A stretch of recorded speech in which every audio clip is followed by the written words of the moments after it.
You heard it. They're in Englishtown Flea Market in the Green Building, booth number 35. They have everything for your wrestling collectible needs. Check them out. They got figures, DVDs, cards, t-shirts, and even tickets to local independent wrestling circuits.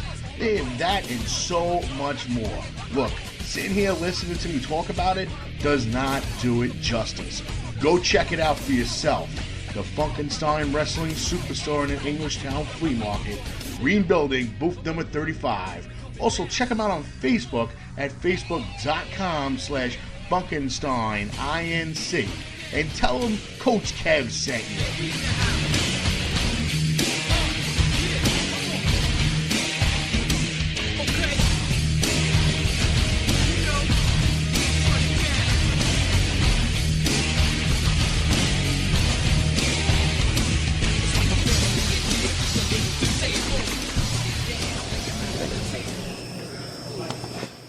This is former WWE superstar The Patriot, and you're listening to Damage 365 Radio. Do not touch that dial. U.S.A.U. The following announcement has been paid for by the New World Order. This is the hardcore icon, Just Incredible, and you're listening to Damage 365 Radio. Now that's not just the coolest, that's not just the best. Damage 365 Radio, now that's just incredible.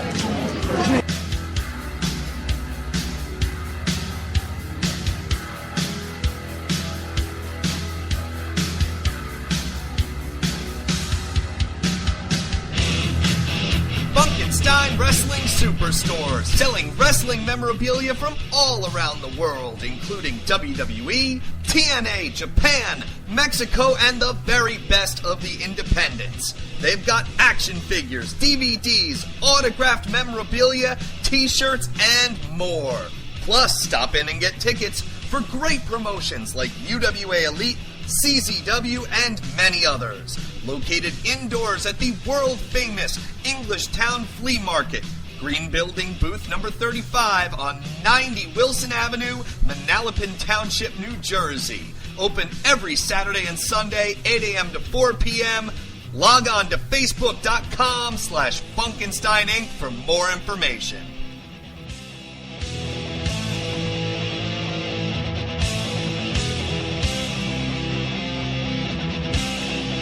Join Brandon Lewis and Christopher Scythe Bracey every Tuesday night on youtube.com/2KW at 8:30 p.m.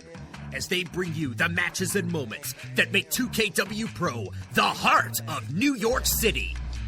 And we're back, ladies and gentlemen. I want to thank our sponsors. We'll get to them a little later. Right now, I want to welcome in two of our guests. One representing the state of New Jersey, a promoter for Game Changer Wrestling. I want to welcome in Ricky Otazu, better known as Ricky O. Rick, welcome back to the show.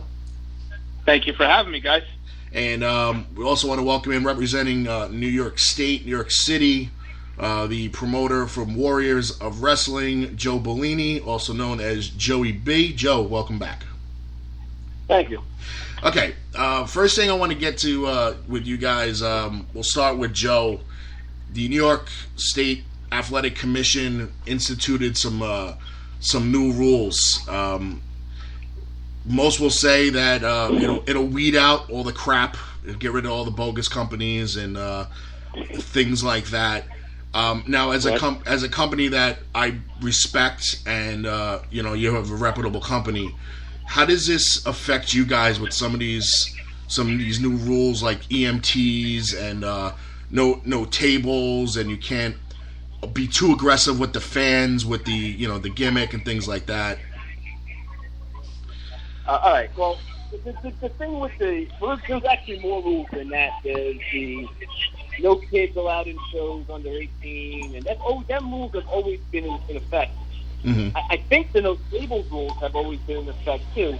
Things were, they just were never enforced. I don't believe they're going to be enforced, depending on the inspector. Now, the thing with the EMT and the ambulance, I do believe that will be enforced. Okay. Now, that he trained them.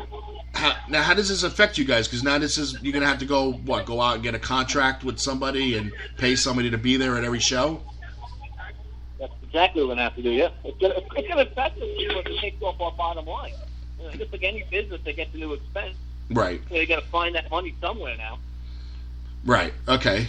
No, I totally agree with that. Now that could, as a fan, listening to this, they can turn around and say, maybe now you bring in one less talent on the show because, you gotta find the money to pay for this extra payroll person. Yeah, I guess. I mean, I'm sure that's the way to that's sure. Or you could make cuts of unnecessary stuff that maybe we don't need so many managers, but we don't need certain things. You know what I mean? Mm-hmm. Okay. Now, is this something that maybe Kevin Nash just did. Right? Yeah. Now, you guys were originally from New Jersey. You decided to pick up for whatever reason. You went to Staten Island. You set up camp there. You got your school. You guys got a very good thing going. Now, if they start being strict and they start cutting down on a lot of this nitty gritty stuff, would that ever make you feel like you might want to pick up and go back to Jersey? I mean, I don't mind doing shows in Jersey here and there, but our home is New York.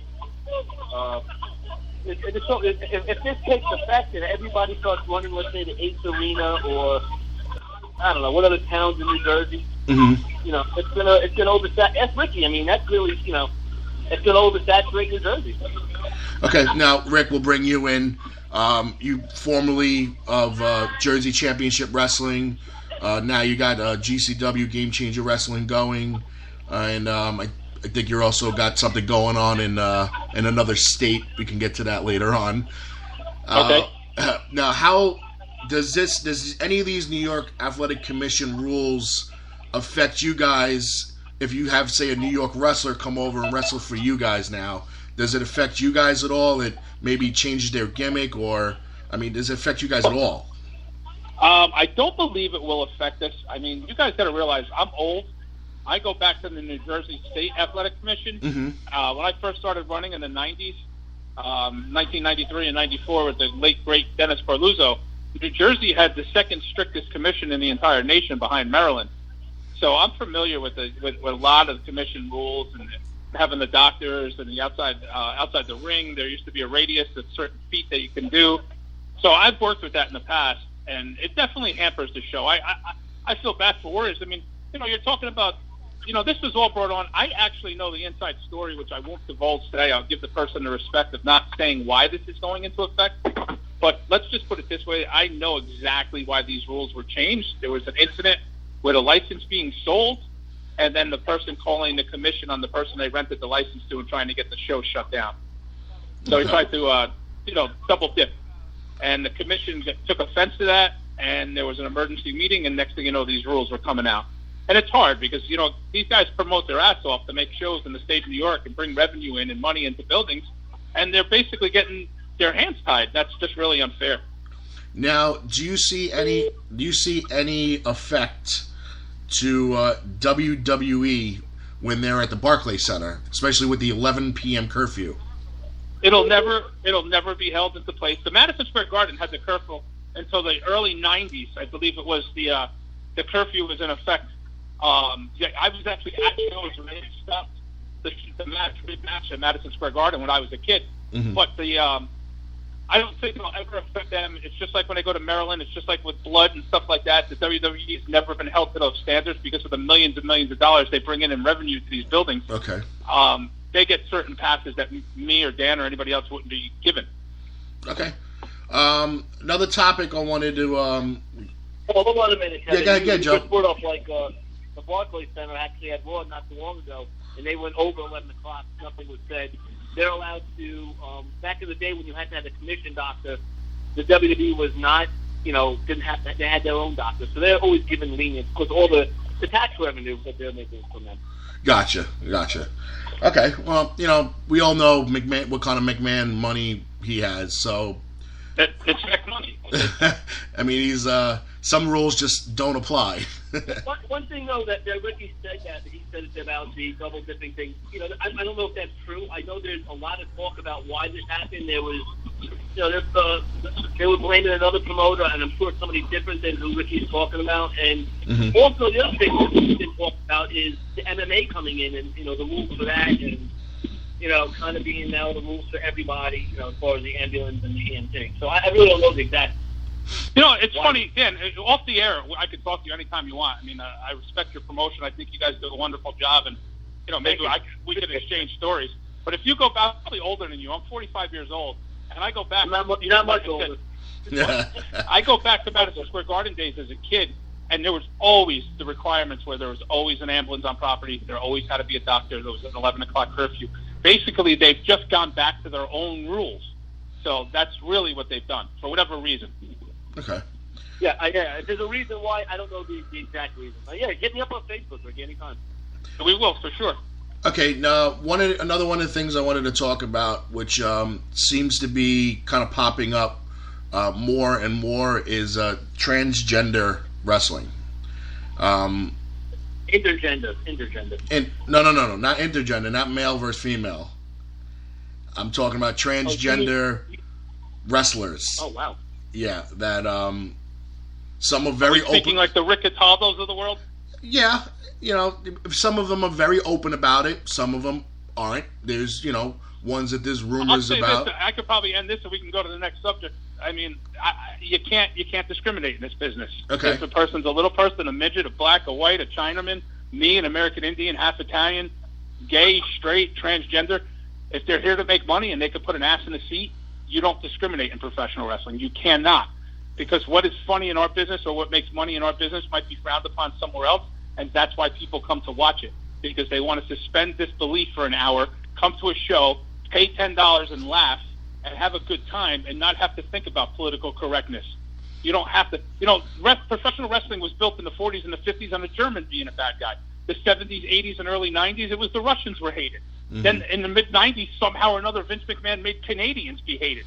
It's always going to be a focal point somewhere, and that's what this business is about. And I hope I'm not speaking out of turn for you, Dan, but if we could book them and we can make money off of them, then they belong in the business. If they just suck, then they don't belong here. It doesn't matter if they're gay, straight, black, white, have a dick, don't. If they can make us money, we use them. Okay. You're absolutely right. Yeah, Joe, what did you say? I said I totally agree with them. You know, if they don't suck and you can make money off them, that's the bottom line. If they don't suck for one, and you can make money off them. Now, in a minute, you can come on. Now, do you feel that they have to be open about it if there's, say, a female wrestler wrestling in a female division, they used to be male, do you feel that they have to be open about it, or it doesn't really matter? I don't know. I mean, like if you were a big guy and you became a female, I guess in professional wrestling, you're not supposed to hurt the other person no matter if you're a man wrestling a man or a woman wrestling a woman or intergender. Mm-hmm. So you shouldn't be hurting anybody anyway. So I don't know. I really don't know how to answer that. Okay, Rick? Listen, I just think, again, in my own opinion, is that everyone in this business has a secret and nobody keeps it. So it's not going to be hard to figure out if wrestler A used to be a male. Somebody knows that, and it's going to be out before they have a chance to even hide it. Right. There's no secrets in wrestling, unfortunately. And it works both ways. It's also if a female became a male, we'll make sure we put that out there. I mean, there's a lot of wrestlers out there that use the male wrestlers that use the very gay gimmick. Some of them it's a gimmick, some of them it's real. Some of them are very good at it as a gimmick, some of them it's just natural. And to me, I always found it entertaining because if they're able to take something that's real life and incorporate it into a gimmick at wrestling and run with it, to me, more power to them. Yeah, again, it comes down to if they can make money and draw people, then, everybody's happy with it. Yep. I mean, one of the most popular wrestlers in New York and New Jersey is Sonny Kiss. And yes. And, everybody knows, but he's extremely entertaining, and people love him. Plus, he can wrestle his ass off. Right, but he's not trans. He's gay. He's gay. He used to be a woman. Like, he's gay, he's using the gimmick, but it's natural to him. Where there's other people who aren't gay, but they try to use the gay gimmick. Not the same, but if they're good at it. The innuendo goes back into the 40s with Gorgeous George. It's been around